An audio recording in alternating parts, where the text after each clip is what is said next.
guys, welcome back sa channel ni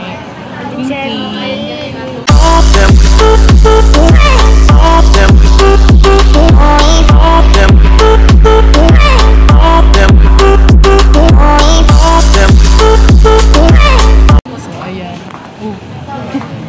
Ayan, nasugat ko guys. Ayan, diba? Nandito kami ngayon sa Provincial Hospital kasi Mapa-injection ako ng anti-healing. Ano? Anti-king? Anti-tetano. Oo, anti-tetano po. Ayan. So, dumating po kami dito kanina guys. Alas 8. Mag-alas 8 na guys. Oo, kasi Kasunod ng alas 8, alas 4. What? Alas 9. Ayan, so ang haba po ng pila dito guys. Kaya magtiis-tiis kami dito kasi syempre guys, pag wala kayong budget tapos syempre mapila kayo dito sa sa provincial hospital, diba? Sa mga public hospital ganito talaga nga abot ganyan karami na tao, diba? So ayan, meeting lang kami ni Tingking. Ang oras po ngayon ay alas 10 na. Alas 10 na guys. Ayan, alas 10 na. Yung chinilas mo Tingking na natapon ako na mo daw. Ayan. Kunin mo na. Ano ba yan? Ano kasi yung nangyari sa kanya kahapon guys? Nabagsakan siya ng bintana namin. O yung bintana namin na kahoy. Kung napapansin niyo po sa mga vlog namin. Kung napapansin niyo po yung doon yung kawayan na bintana. Yun ang bumagsak sa kanya kahapon. Tapos kagabi, hapon na kasi yun guys. So wala naman na po dito sa OPD na tao. Kaya hindi ko na siya dinala kahapon. So ngayon, umaga, saka kami pumunta dito. Buti na lang kamo guys, hindi bumagsak sa paa niya. Kasi kung bumagsak po yun sa paa niya, durog ang paa niya kasi napakabigat po nung bintana na yun. Hindi ko nga siya kayang buhatin pagbalik ko kahapon. Kaya ko mabuhat. Pero ewan ko, hindi ko alam kung bakit niya nabuhat yun guys. So, siguro naglambitin siya doon kasi naglalaro po siya doon sa likod ng bahay. Siguro hinawakan niya. Tapos ayun, nahulog na yung paa niya, nagasgasan. Kagabi po, nilagnat siya. Oo, nilagnat siya. Kaya nag-worry ako. Siyempre, alam niyo naman pag tayo, kumbaga tarantahin, ganyan. Kahapon pa nga guys, so kahapon pa nga tinataranta na ako ni Alex kung ano. Sabi, ay. Pinagbubulyawan ako.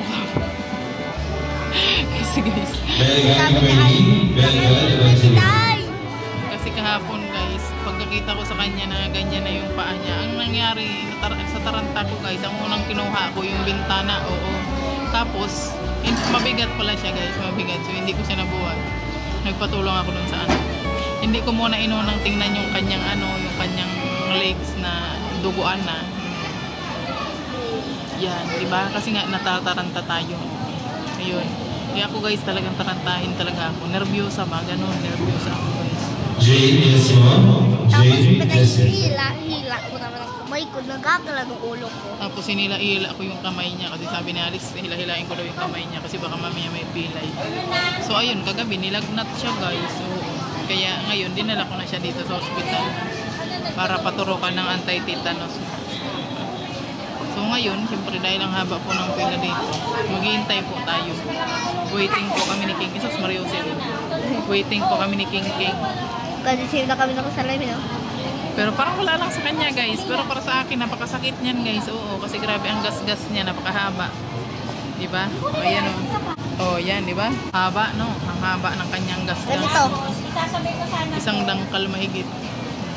Kaya nag-worry pa ako kasi may pako din po kasi yun. O. Kaya kailangan talagang maanohan siya, maturukan siya ng anti-tetanus. So, hintay-hintay lang po kami dito guys. Maghihintay ko hanggang 1 hour, hindi pa din kami natatawagan. Kasi nga tanghali na tayo nakapunta. So, ang haba na ng pila, di ba? Grabe. Dati nakapunta nga tayo hindi, grabe. unti lang ng pasig. Alma Jerez. Unti lang. Alma Jerez. Aloha Jerez. Ngayon, ang dami ng pasyente, di ba? Garo 110. Lagpas. Ice cream muna ang person habang naghihintay. Sarap. Wow. Sarap. Matagal kasi Mami. Dahil may high blood yan, may acid. Ano? Di ba may high blood ka? Oh. Parang surprise. Pag may high blood daw guys, bawal ang ice cream. Ayoko lang talaga ng matamis.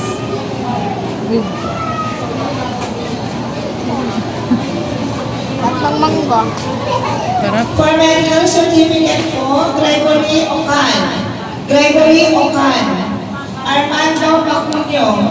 Pag tinawag Armando sa kape, Bacunyo. ano na ako? Mark Arce. Papadala ko. Ganon. Ganun. So ngayon di pa siya tinatawag kaya mauro ice cream muna siya. Arce po. Papadala ko. Ha? Mark Ronwe Masarap ba yan? Arce. Ay, Arce. Kanina pa ako nakaandigdig. Ayan guys, hintayin pa lang kami. Naghihintay pa rin kami guys. Kasi nga, chinik na po kanina ng nurse. Doon pa lang sa triads. Tapos balik daw kami ng alauna. Ganyan talaga dito guys, sa provincial hospital. Kasi nga marami po nga pasyente. Kaya, kailangan natin maghintay, di ba? So, ayan. Si King King ay nakahiga na. sobrang tagal po namin naghihintay dito si King King nakahiga na. Ay, Diyos mio, Marimar. Ang hirap talaga ng ano. Ang hirap talaga pag sa ano ka ng punta. Public hospital talaga naman. Katakot-takot na pila yung aabutin natin guys. Siyempre maghintay pa rin kami guys. So, at saka doon sa loob, bawal pong mag-video doon. Kaya dito lang kami sa labas. So ayun guys, alas 4 na guys. Pero hindi pa naturukan si King King ng anti-titan. At kakakuha ko lang ng gamot. So dadaling ko pa ito doon sa ano, sa nurse. Para turukan siya. So ayan guys, nandito na kami sa bahay ni King King. At kakarating lang namin guys. So inaabot kami ng hapon guys. Ganun talaga sa ano, sa public hospital guys. So ganun talaga ang ano, ang sasapitin mo pag nasa public hospital ka. Pero okay naman, naturukan naman na po siya. So bibili na lang po tayo ng antibiotic. Ayan. So wala pa kasi tayong ano, sahod. Kaya ganun. Wala pa kaming sahod guys. Kaya doon lang muna tayo sa public. Hindi ko na siya dinala sa private hospital. Kasi pareho lang din naman po. Maghihintay ka lang din naman doon. Yun lang nga, maghihintay ka talaga doon. So hanggang dito na lang muna yung ating vlog for today. Sa channel ni King King. God bless you all. At ingat po tayo palagi. Bye-bye. At ayun nga guys. Yung nakahulog pala kay King King. Yung ganito naming bintana dyan sa likod. Ayan. Isipin nyo na lang guys. Masyado tong malaki. Diba? Masyado siyang malaki. Tapos nababaklas kasi to guys. Kasi hindi to siya naka-fix. So, hindi po yan siya naka-fix. Baka parang nakasalpak lang yan siya dyan. Tapos, siguro to si King King, naglambitin-lambitin doon. Kasi medyo nakaangat po yun. Oo, nakaangat po yun yung, ano doon, yung nakalagay doon. Ayan, pakita ko sa inyo guys. So, ayan siya guys. So, hindi siya naka-fix, di ba? Ito. Tapos, ang bigat nito guys, hindi ko siya kayang buhatin. Kasi nga, purong kahoy ito. Purong kahoy yung nilagay. At, siyempre, malaki din siya, di ba? Hindi ko alam kung paano naano dito si King King kahapon. Kaya ayun. Tapos syempre nagasgasan siya dito at may mga pako-pako din ito. Kaya natakot din po ako. Kaya din na hospital para maturukan siya ng anti-tetano. Yan, para magamot siya guys. Kasi ang laki kasi talaga ng sugat niya. Diba? So ayan guys, nandito na kami sa bahay ni King King. At kakarating lang namin guys. So inaabot kami ng hapon guys. Ganun talaga sa ano, sa public hospital guys. So ganun talaga ang ano, ang sasapitin mo pag nasa public hospital ka.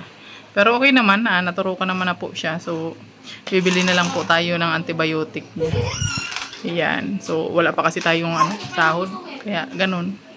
Wala pa kaming sahod guys. Kaya doon lang muna tayo sa public. Hindi ko na siya dinala sa private hospital kasi pareho lang din naman po, maghihintay ka lang din naman doon. Yun lang nga, maghihintay ka talaga doon. So hanggang dito na lang muna yung ating vlog for today sa channel ni King King. God bless you all at ingat po tayo palagi. Bye bye.